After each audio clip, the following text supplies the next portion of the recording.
these two homos that own Capital Chemist. I think you have to be careful when it comes to approaching the definition of philosophy. I went to a course when I was at Gorman House Civic, and I was invited to attend the next semester on philosophy. Their operative definition of philosophy was about love of wisdom, which I thought was more appropriate than the common breakdown of the word to a stipulation on the meaning of life. For instance, it's a bit of a pander to the police state mentality just to suggest that is the scope and entirety of the definition of philosophy, or that's all that philosophy is concerned with. Nietzsche, as a philosopher, wrote that the teachers of the purpose of existence are people that you should be very careful around. Be wary of them. So there is plenty in philosophy that looks into how the getting away from meaning and getting away from reason has its place too, and that's where it would be an honor to ever have a conversation with Sam Harris, because I think that when I would have these dreams in the early millennium about this unbelief, this wave of unbelief coming, and then I was just discovering it everywhere. It was great, and I was particularly impressed with Sam. If you watch the conversation of the four horsemen sitting at a table, Richard Dawkins, Daniel Dennett, Christopher Hitchens, and Sam Harris, and you can see Sam as the humble understudy. So he talks about spirituality independent of theological faith. So I was trying to pinpoint, well, what is it about? Because Nietzsche would liken the priest touching someone's forehead and making them jitter on the floor has been more epileptoid insofar as experiences go. The Christians are calling it getting slain in the spirit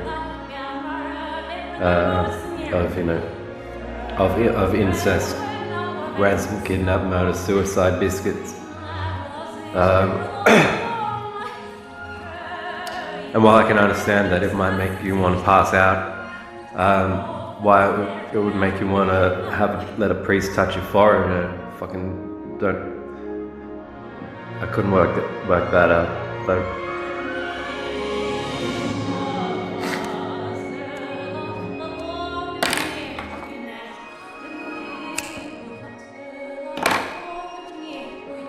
that reason is like a tool. Reason permeates the majority of our language, our use of language. It's necessary for us to have society, but you can overburn on reasoning so much, but it doesn't mean that the escape, I don't think, that brings you more vitality, I don't think is faith in the theological sense. I think it's art. And so when I was contrasting religions, I was interested in question marking what is the religious experience that it should permeate all these different religions, but yet at the same time it's not it can't be proof that a given religion is true or more true than another one. And I came up with, I was resolved to think that knowing when and how it is appropriate to abstain from the constant exercising of human reason. So that once again doesn't mean do you go and try and think anti-rationally, because that's reasoning as well. That's the false dichotomy of which NRL team is back in the state of origin. It's not playing football at all, or caring to. And so that's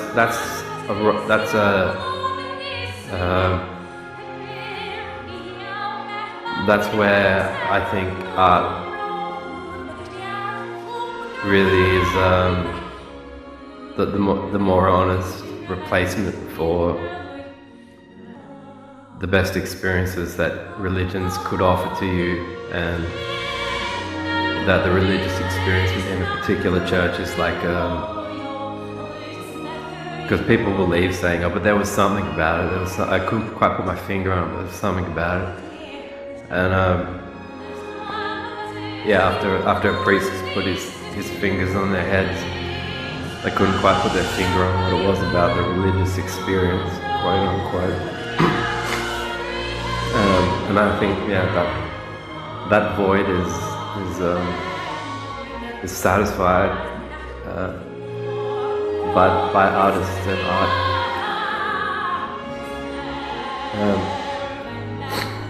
So critical faculties are necessary, and one resolve, actually, I liked what certain atheists and atheist thinkers had to say about agnosticism, especially George Smith. George Smith argues that the world is divided into either atheists or theists. And so I've tried to scrutinize how could that be construed as a false dichotomy, and he addresses the halfway house of agnosticism, pitched as like sitting on the fence saying, well, I don't know, this is an unknown category, but then if atheism is the absence of theistic belief, George Smith essentially argued this successfully, in my opinion, that to say you're an agnostic still doesn't say whether you're a theist or an atheist. You can be either. Maimonides was a Jewish sage who believed, he recognized that belief was as best as people could ever have or hope to have concerning veracity to religious claims.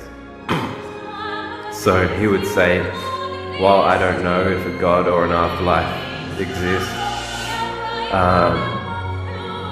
while I don't know and I'm quite sure it can't be known, I believe anyway, was Maimonides' stance. And so that George Smith called him a theistic agnostic. And then the rest would be atheistic agnostics saying, I don't know and I'm without belief. So he argued you could either be with or without belief in the existence of supernatural God or gods or dimension. And I think that's reasonable. Also because agnosticism was a reaction Thomas Henry Huxley initiated in response to a Christian sect called the Gnostics. You have words like gnosis at the tail end of diagnosis, and it means, it talks about knowing. It's a word referring to knowing. So the Gnostics were trying to say, we can know that Jesus Christ is our Saviour. We can know that with absolute certainty. No doubt, no room for doubt.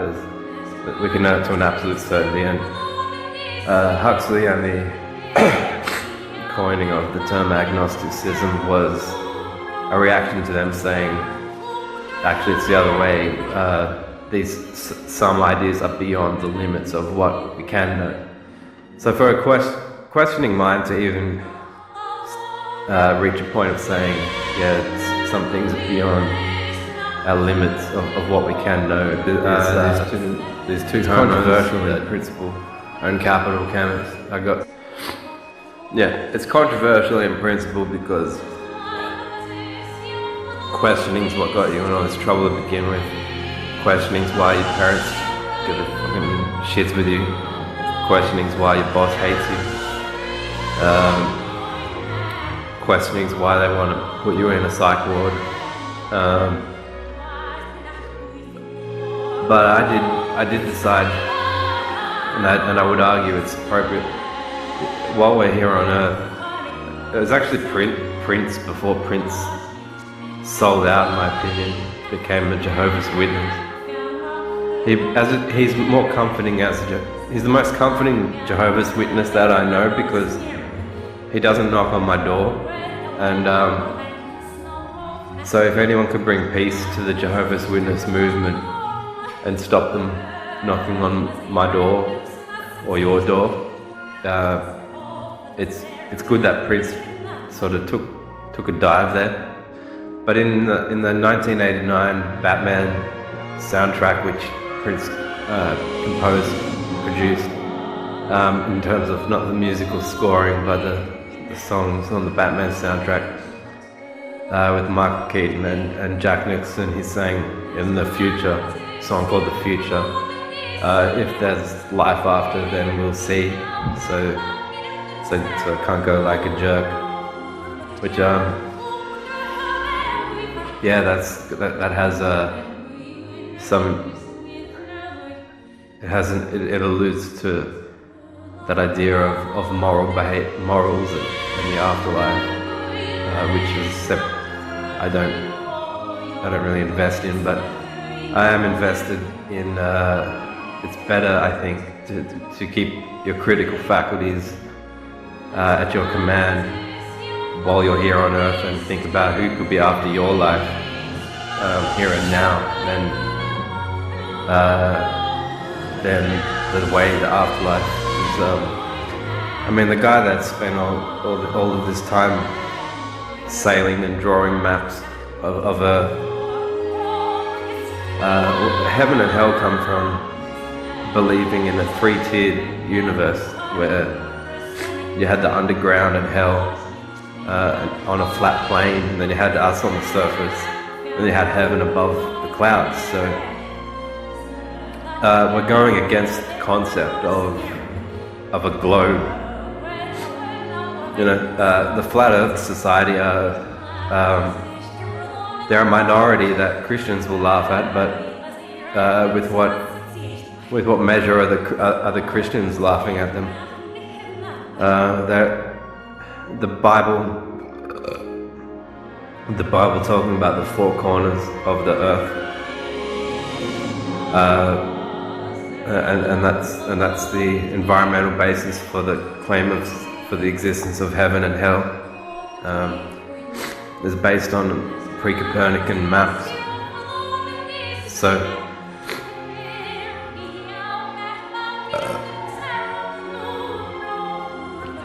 so I'm an agnostic on the afterlife, as far as because all of the things that they say, it's tunnel and white light and blah blah blah. But then Michael Shermsy will then put a dude in a spinning gyro pod and spin it really fast, and then that guy will see the same white light. And so now even scientific experiments can produce the same results and effects that come from what get called NDEs, or out-of-body experiences, near-death experiences.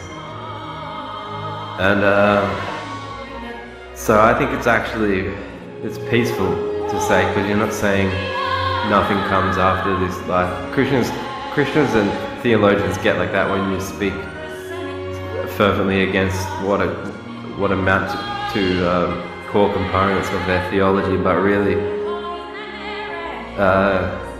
and I'm further consoled by ideas like it's like a person lives on through their works. Could be a relative who's invested in your life, and cared for you and been an example or an inspiration to you, and they live on in you in a way. It can be works and contributions to humanity. It's like a person lives on through their works, which is where I'm at with David Bowie. I will argue with you that he's still alive.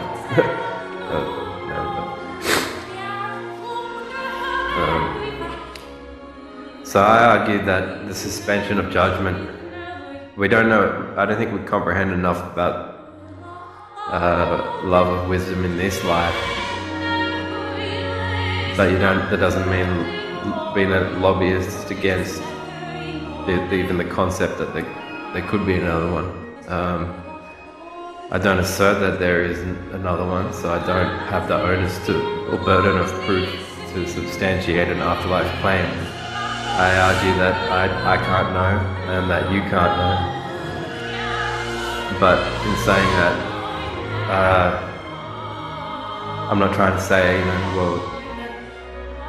so stuff your grandmother's views and hopes or make an insult like that. The fact that it would be like a surprise.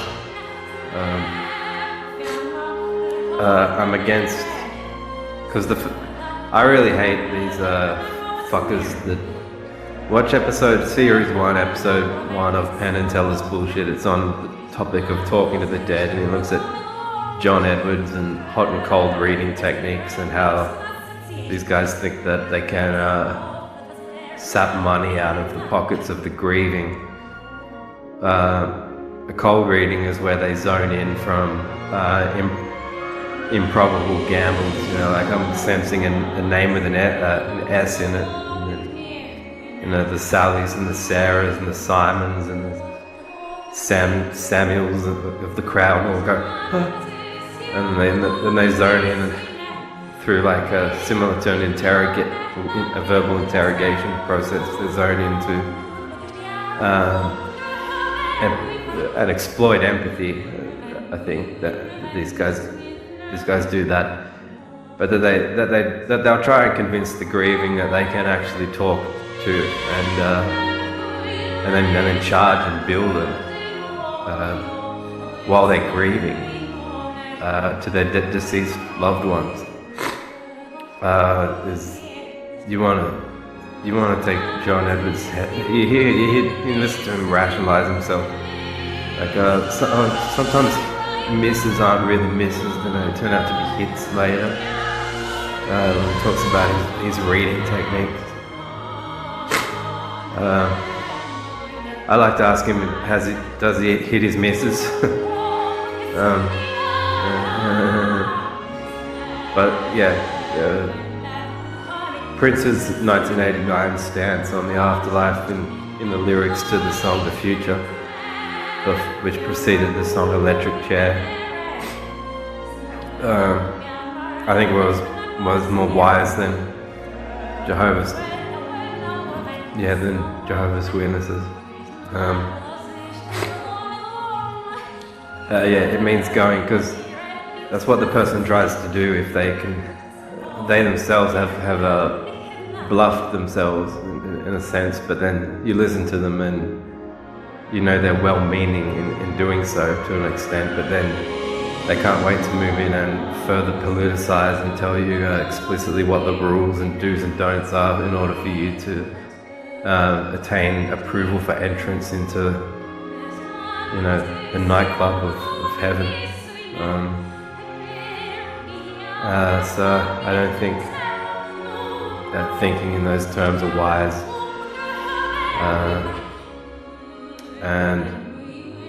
So being agnostic on what theologians call the afterlife question,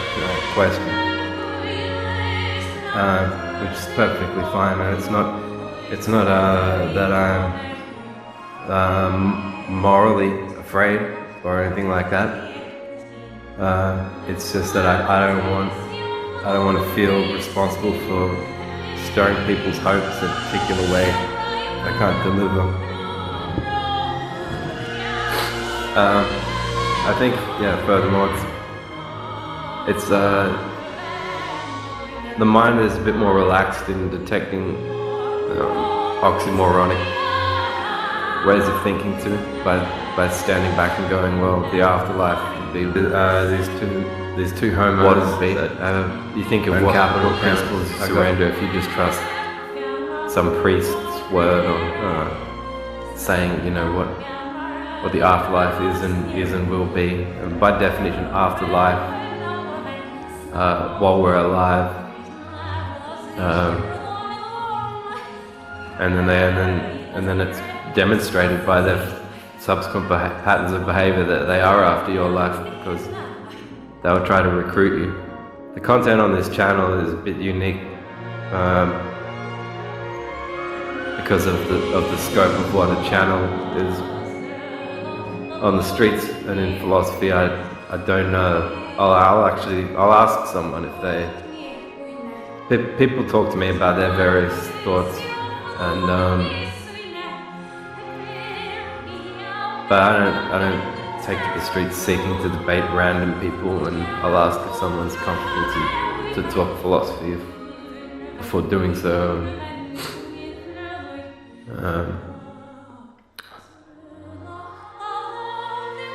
But my channel, I can say whatever I want. That's the point. These two homos that own Capital Chemist.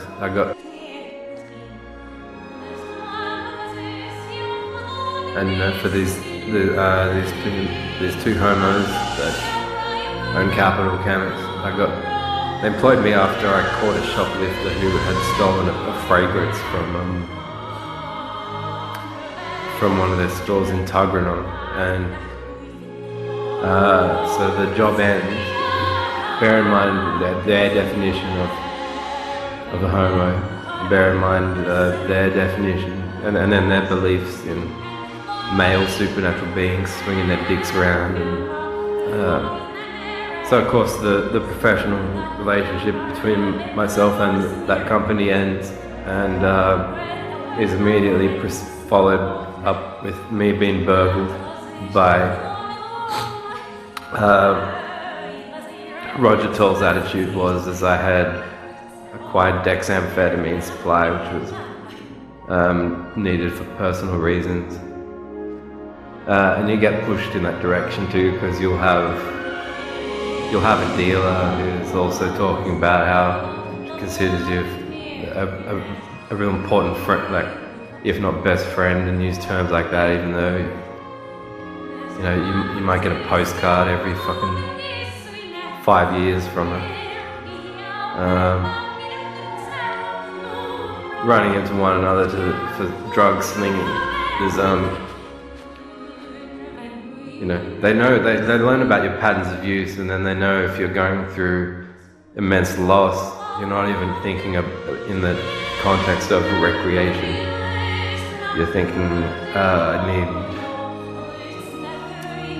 this is like I'm under too much pressure, and then they sort of back off there, so that it's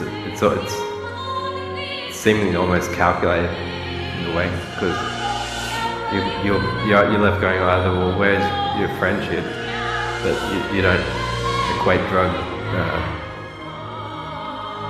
you don't make a friendship contingent on drug exchange, but at the same time, a friend who's known you long enough should know, well, you're going through some shit, let's talk. And you don't get that, so it's dangerous. If you're getting street drugs, then I would say, fuck's sake, continue getting the street drugs. Do not risk talking to psychiatrists. They're pharmacy, and it's pharmacists that are more of a problem here, because they hate something like dexamphetamine. because they cost the pharmacy $9 a bottle, and even if you're not on a concession card, you'll pay about $15.95 for a bottle of 100 dexamphetamine pills. So they're like, their predatorial I Spy is doing things like, they're also confused, like, suppose singing and dancing is your way of getting, your way of dealing with problems without starting a direct fight with someone, for instance. If they were to survey you at that point, then they'd be seeing you singing and dancing, go, he thinks he's a rock star, thinks he's a fucking this and that, and their biases and why they hate certain medicines and prefer you to be on certain other medicines is directly correlated to the value of how much money. I mean, what is $6 to give to a chemist to give you 100 dexamphetamine pills? Well, if there are local chemists with morals and who understand the scope and limitations of their role professionally, then they won't give a flying fuck. They'll know it's between you and your doctor, but Freemasons don't quite think like that. Ask the fat woman who put her whole heart in it.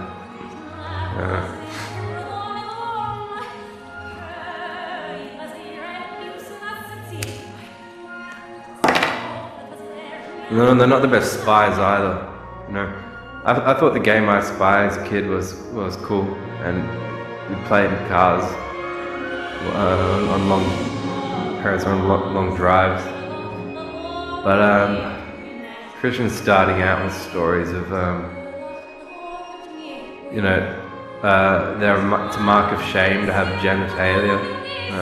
So Adam and Eve are there with the leaf over their loins. They don't grow into the most. They don't exactly grow into James Bond when it comes to surveillance and spying.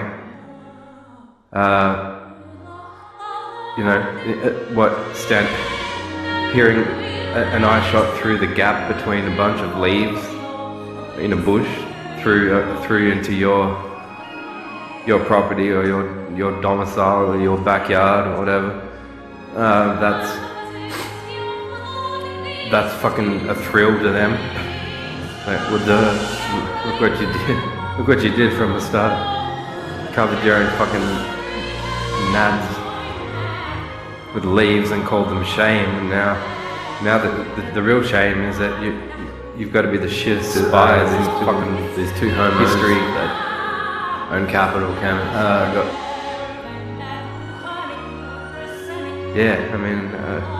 A cataract would gain more intel than you with snaking the lamp, the nightlight from the corner of someone's roof through a bush of leaves through to watching someone.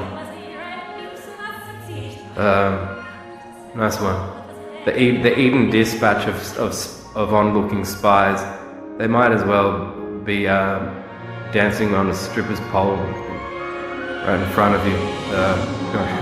I don't think he has any idea he's being watched right now.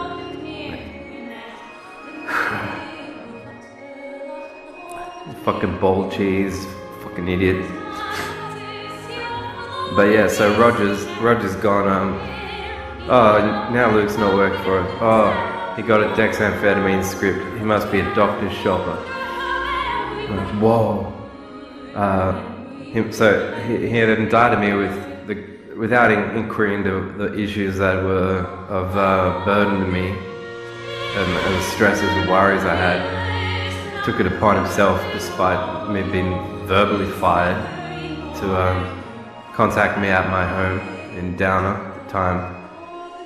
Indict me on the charge of having stolen dexamphetamine, though it had been prescribed, and then had my place at Burwood. So yeah, what story began with me catching a shoplifter ended with the boss robbing these two homos just take his gods and his gay definition, which makes sense. I don't and have not argued that principles like respecting elders and respecting parents, grandparents, aunties and uncles, family is fundamentally any different for me than any other family in principle. It's just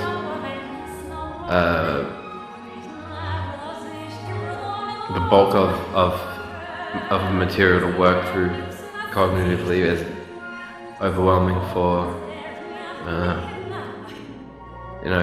I can't be thankful. I could never have been thankful enough really for the support that I did not take for granted as a young kid, and remember to this day from classmates. School was awesome. What I think, if you're pressed in that regard, it can get cheesy. You can think, fucking hell, like I've only been killed a few times this year, and the family gathering and the exchange of presents, and can be and you can be left thinking, well, fucking, why can't you tell? I've got shit on my mind that needs to be discussed with someone, and you'd prefer not to be given a present if you could have those conversations. But I learned when I was younger I'd find online forums and communities or groups of people who the pertinent question to my mind was a topic of discussion with these people. But then that means that you make more friendships there, but you discuss these issues with them, and what's not rehearsed into second nature is the family due process.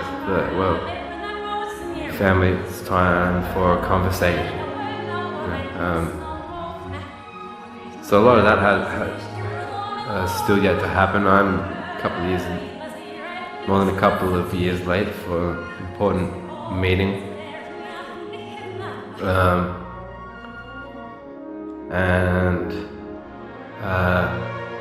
overdue in discussing this past decade with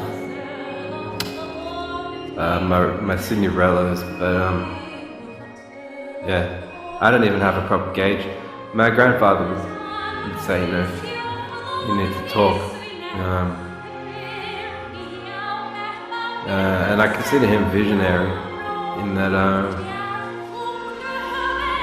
he's a survivor of enduring the Great Depression and the ramifications of the Great Depression. My understanding of what went into that involved banking cartels, and they at the time had some very appealing type of loan called a margin loan, which it had its face. It had seemingly very little setbacks. It's just that, and what people, I guess, the average person wouldn't have predicted a bank to do is to recall the loan by the authority of the bank, which is what fueled the Great Depression. A lot of people lost a lot, and so I love and miss my grandfather. But for me, the taking and mixing even divided family members as best as I could. It wasn't like feeling like a piggy in the middle as so much as having the opportunity to try to invent by drawing on opposite influences that these two homos that on opposite fronts and Capital Chemist. I got opposite issues, and these two homos that own Capital Chemist. I got but it was quite emotional because, and I went, fuck, I can't stand seeing my grandfather get sick, and now this time that he, in principle, he foresaw it. Just as there's been this break in your, this disturbance in your lineage at a young age, something, you know there'll be something when you're older, and you'll need to be ready for that then. So I really don't talk over the phone about personal matters. I wish I had made a card where I could just say like, okay, this is a code F7 or something over the phone, and then my relatives go, okay, cool, let's catch up at this date and time. Because I'm not one to get into the nitty-gritties of particularities of personal matters through public mediums.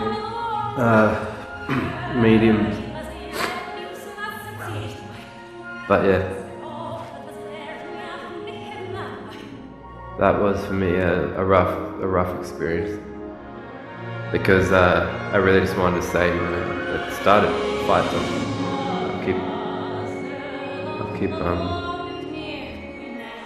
I've taken point on guard. These two homos that own Capital Chemist. I got, anyway, 6 minutes 55 seconds. These two homos that own Capital Chemist. I got.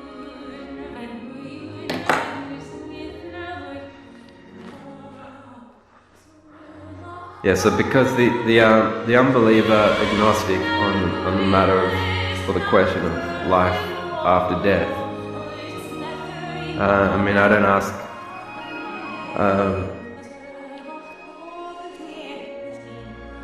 I don't ask the toilet flush today how well it's going to handle tomorrow afternoon's piss. It can't know.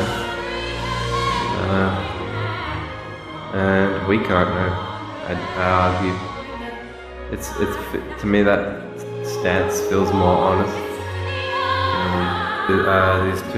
These two homos that so in Capital Chemist. I got.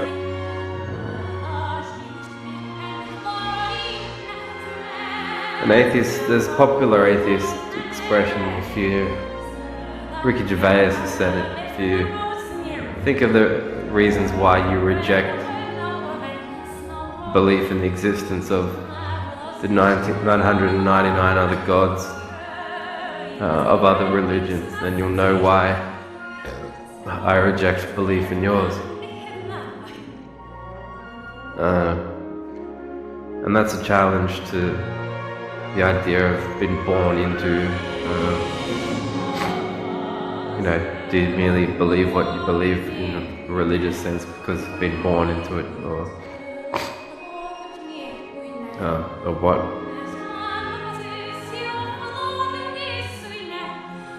But I feel more, on that matter I feel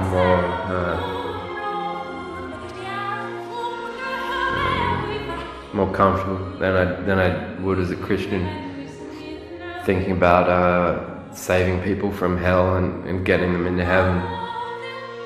I feel more comfortable thinking that this is one topic that's clearly beyond the limits of what we can know, and I can see in the the pious' denial of that prospect, that they've placed themselves at odds with Copernican maps. They're like, well, look, you set out to chart and define every nuance of the afterlife, and you wound up contradicting the concept of Earth being a spheroid globe-shaped planet. So, are you talking about the afterlife or after geometry class, or what exactly? 40 minutes up now. Fuck you all.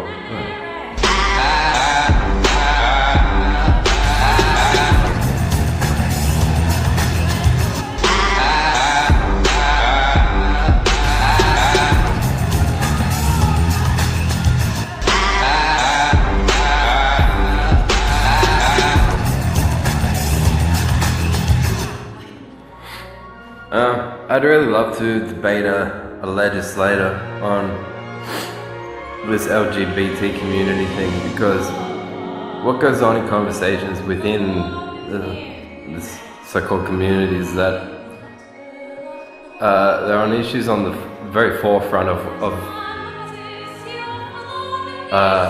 what defines the community in principle, which is issues of sexual identity. And so within the community, I think it's pretty well established now that bisexuals are the most marginalized within the LGBT community, and there's more debates going on within the community on the topic of sexual health identity than there is between heterosexual religious people, which is further proof that the definition of the community itself is a byproduct of cheesy religious poop masters.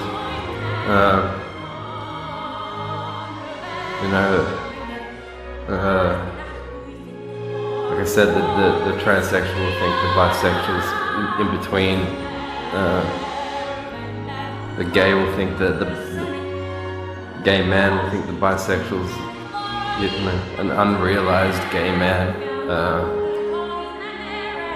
The lesbian will think that the bisexual's some sort of turf.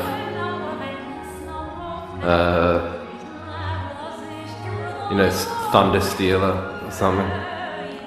But the debates all going on within that community are directly on the topic of sexual identity, and yet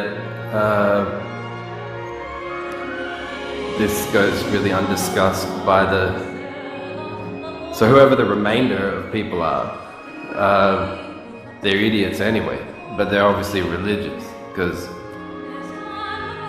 you'd otherwise have them plunged into various sorts of debates. But there are people who think things like it's less scientific or less sensible in the present day to suppose that Jesus were a mistreated, unrecognized bisexual in the first century. Instead,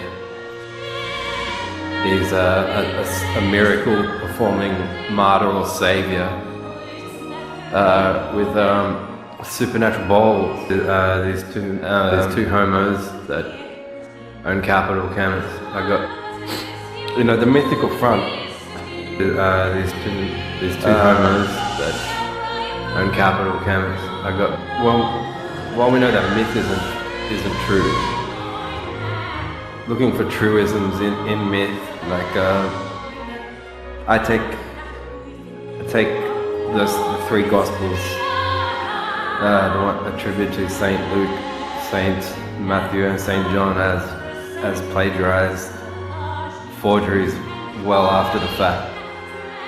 These people are also well into psychology and crime fiction, ironically, both of them. They're eating Jesus biscuits on Sunday, and then throughout the week they're fascinated on the news about topics of psychology. And then they chill out to relax reading crime fiction. These two homos that have you considered that I got these two homos that evidence-based on Capital Chemist. The ethical teachings you believe that he himself taught. You're on a journey back to these two homos discovering own Capital Chemist. I got the psychology, and someone like Steven Pinker, I think, is a cool. He's an impressive psychologist. Can't be said I'm an opponent and an enemy to everything about psychology. These two homos that own Capital Chemist. But the psychology of the Gospels is not looked into well enough, nor whatever impressive ideas that these people are getting from crime fiction fascination. They're also under-applied, or not applied at all to the Gospels. But it's these people that spent their entire university degrees getting on the New Testament study. It's not me that came up with saying Mark was written in 70 AD, Matthew and Luke in 80 to 85 AD by authors both in possession of the Gospel of Mark and writing off it, adding pagan miracle stories to it, and additional content making Jesus appear to read as more of a political antagonist of the day than he probably would have been, as evidenced by Mark's content. There's two homos that own Capital Chemist. These two homos. Just in the same way that we've seen Star Trek act like a hub, like a network hub for social issues that aren't under-addressed. I can imagine these two homos that, like the famous story that Mel Gibson depicts in The Passion of the Christ with the woman caught in adultery, and Jesus stops her from being stoned to death, but saying that he was without sin cast her stone.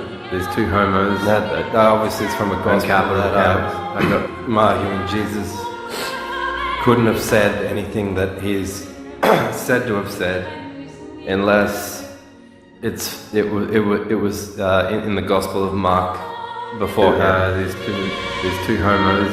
So it's a simple cross-check process for you to answer yes or no on that inquiry. But there are some cool ideas anyway in myth. It just means that you can't, as a matter of truth, say that, well, the source was the mouth in the sayings of Jesus, because that can't be said. Well, I could imagine things like scenarios like a man has a wife who commits adultery. She does get stoned to death. He is heartbroken and doesn't want it to happen in anyone else's life. So he gets a scribe to write that story of that encounter, and Jesus saying, so this man's going, yeah, so she had committed adultery. That's adultery, but that wasn't fair for her to be killed. This sort of thing shouldn't go on anymore. These two homos. So then a scribe writes down, and Jesus becomes over time these two homos, like Batman in a way, like characters in Star Trek,